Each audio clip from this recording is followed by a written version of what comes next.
Amnesty International Indonesia meminta agar DPR RI menunda pengesahan revisi Undang-Undang Kepolisian Republik Indonesia. Media and Campaign Manager Amnesty International Indonesia Nurina Safitri mengatakan penundaan harus dilakukan sampai ada ruang partisipasi bermakna yang diberikan kepada publik.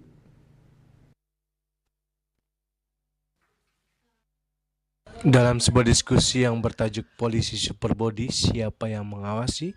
Di kantor Amnesty International, Media and Campaign Manager Amnesty International Indonesia, Nurina Safitri, mengatakan meminta agar DPR RI menunda pengesahan revisi Undang-Undang Kepolisian Republik Indonesia.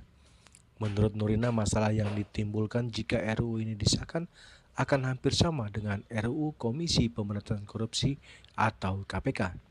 Selain itu, pemerintah dan DPR juga pasti akan menggunakan dalil judicial review jika koalisi masyarakat sipil tak menerima RUU Polri tersebut.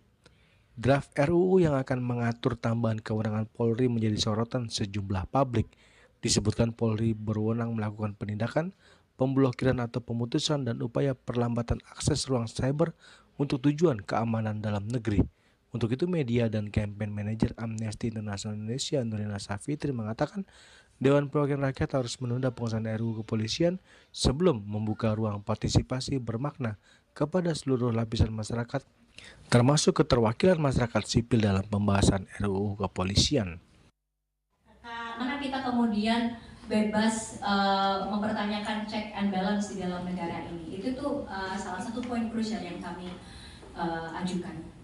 Nah, karena itu rekomendasinya kami mau bahwa DPR ini menunda pengesahan atau Presiden cabut deh supresi yang ada di DPR gitu ya, sebelum ada ruang partisipasi bermakna. Itu sengaja dibuat.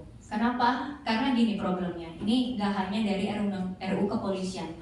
Dari zaman KPK, Mbak Bibip, keadaannya ini bukan masalah memuaskan atau tidak memuaskan semua pihak. Ini kan yang kami khawatirkan terkait kepentingan publik, terkait hak kita bersama gitu. Yang kami minta partisipasi bermakna ini bukan cuma forum sosialisasi gitu, dan ini udah kesekian kali yang dimodusnya seperti ini gitu. Undang yang tiba-tiba nongol, tidak dibahas secara detail. Kenapa muncul kritikan-kritikan ini? Langsung aja digeber. Mungkin nanti Dari Jakarta, Julius Warta dan Gatot Sumadiasa melaporkan.